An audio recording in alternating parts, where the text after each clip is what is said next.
Tuan Huixing adalah sesepuh di Istana Bintang Dewa, yang baru saja menembus alam Sun 100.000 tahun yang lalu. Seorang master dengan napas cahaya bintang di tubuhnya buru-buru berkata, nenek moyang iblis dari ras iblis muncul di Laut Suhai beberapa hari yang lalu. Dia mengejar dan membunuh seorang murid manusia. Tapi dipenggal oleh keberadaan menakutkan yang muncul di Laut Void.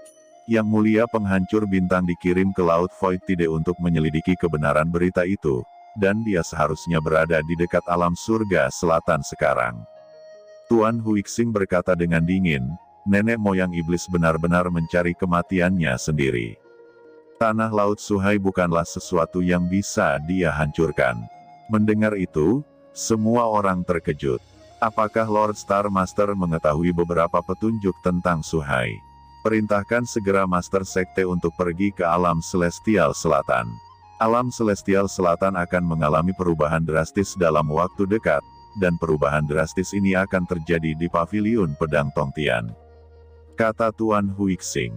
Mata semua orang berkedip. Sebagai anggota tingkat tinggi dari Istana Dewa Bintang, mereka secara alami mengetahui keberadaan Paviliun Pedang Surgawi. Itu adalah kekuatan tingkat atas di zaman kuno, bahkan melampaui Istana Dewa Bintang mereka.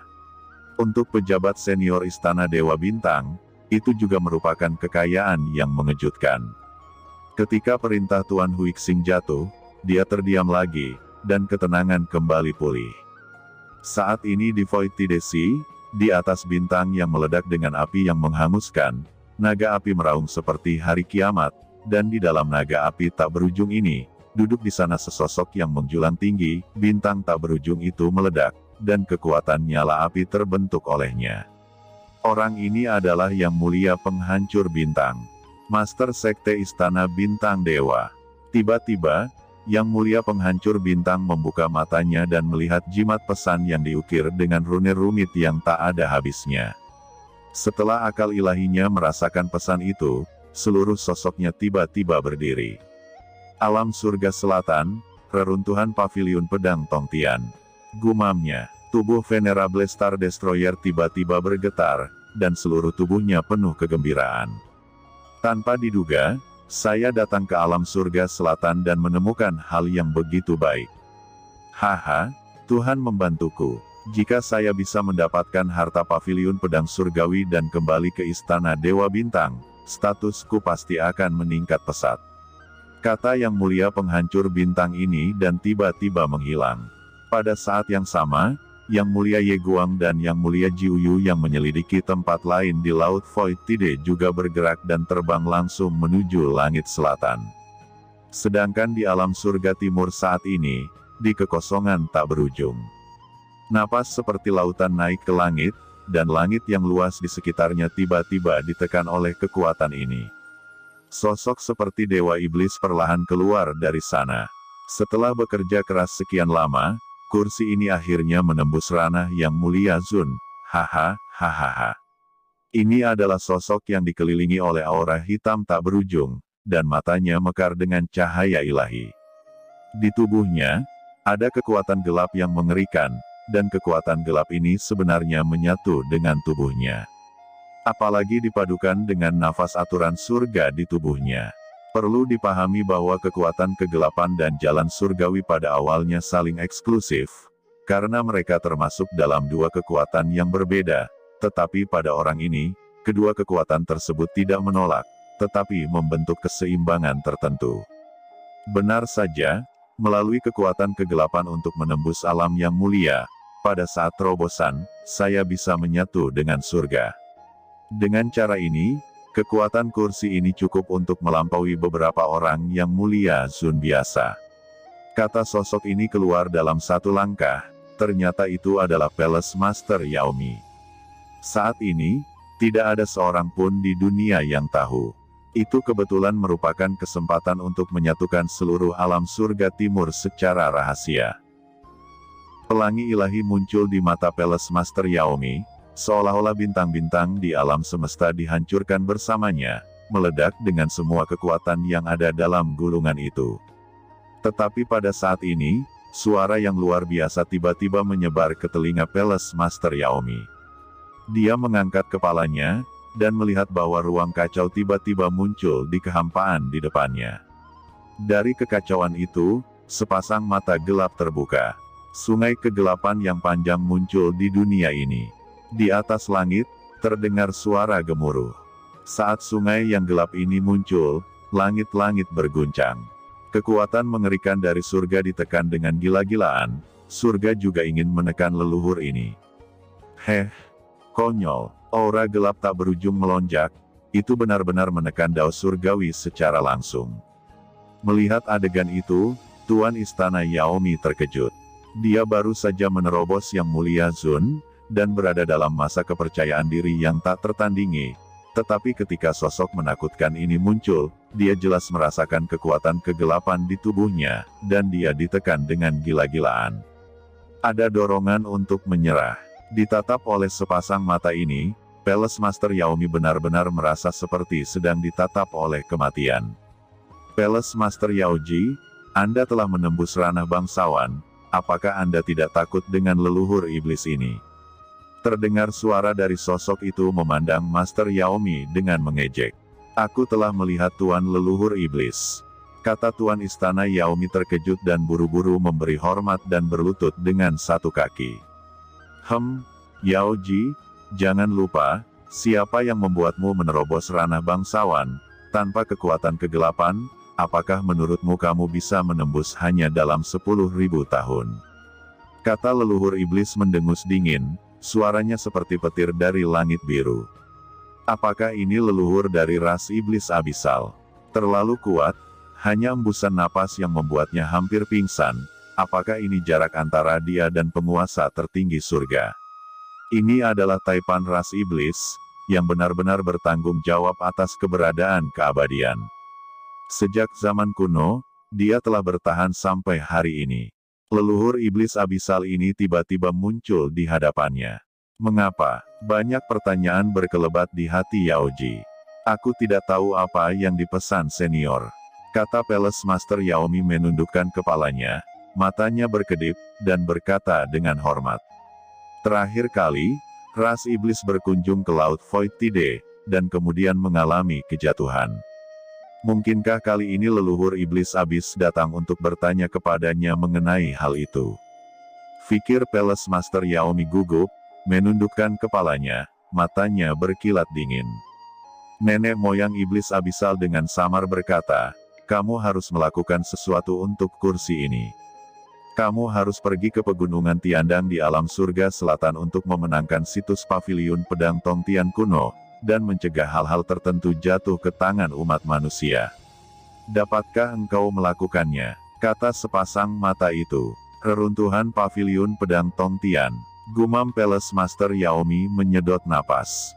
Karakter seperti dia, secara alami mendengar tentang paviliun pedang surgawi, yang merupakan salah satu kekuatan teratas di surga kuno, dan kemudian menghilang selama perang manusia iblis.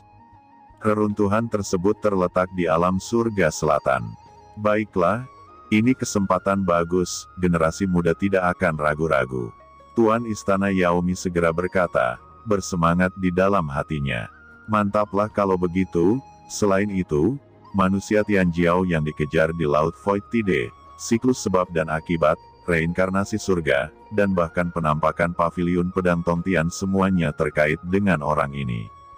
Itu ada hubungan tertentu, jika kamu bisa membunuhnya, leluhur iblis ini akan memberimu kekuatan kegelapan dari sumber kegelapan, yang cukup untuk membuat kekuatanmu melangkah lebih jauh dan menjadi level tertinggi di antara para iblis. Kata sosok gelap itu. Master Yaomi bersemangat, kamu tidak perlu khawatir tentang asal-usul orang ini, leluhur akan meninggalkan panduan untukmu. Dan kemudian kamu akan dapat menemukan orang lain dengan mengikuti panduan tersebut.